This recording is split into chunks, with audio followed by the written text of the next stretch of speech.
This video presentation introduces a project to build a dune on the Calvin University campus. The project is a teaching and research adaptation to the COVID-19 crisis and an example of how science responds to challenges. I want to acknowledge the people and funding sources that make this project possible. The Michigan Space Grant Consortium graciously permitted a budget change to an existing public outreach grant to allow this project to go forward on very short notice. Funding from Calvin University sources provided the rest of the money. The project could not succeed without the presence and contribution of many participating students and other members of the Calvin community. So why would we want to build a dune on campus?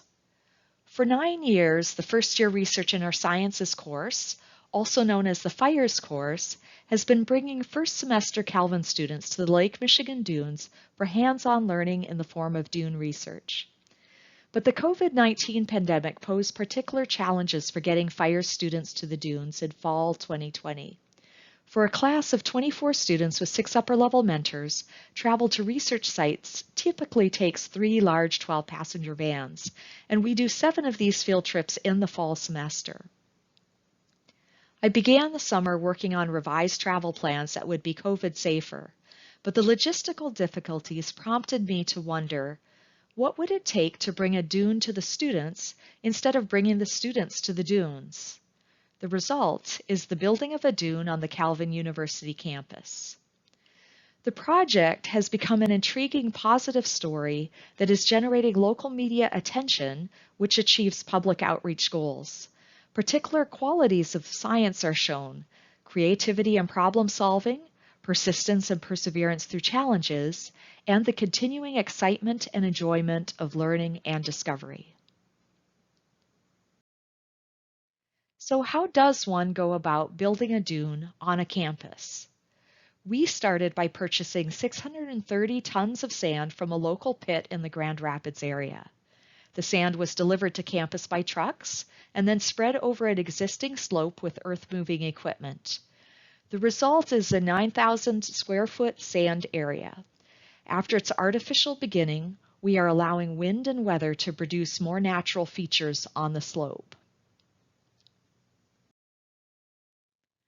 To prepare the site for student learning and team research projects, we designated a research area with a rope and post fence and signs inviting people to respect the research boundaries. More than 1,000 dune plants in 8 different species were provided by a Calvin biologist working with a local stewardship group. These have been planted along the edges of the dune and are being used to teach vegetation sampling methods.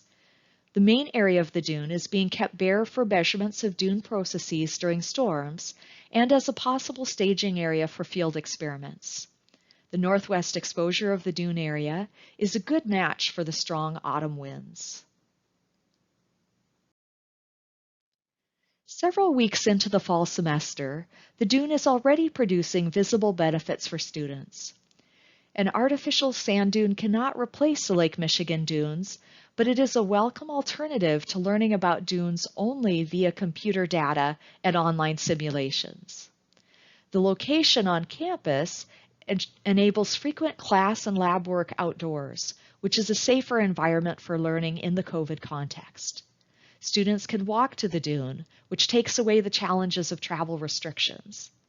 The convenient location also provides flexibility for student absences because of quarantines or illness, as the students can do on-site catching up when they are back to in-person learning.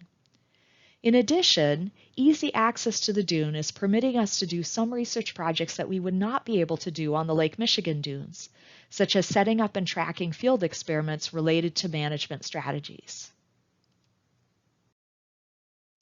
In conclusion, building a sand dune on the Calvin University campus is a unique response to the teaching challenges posed by COVID-19.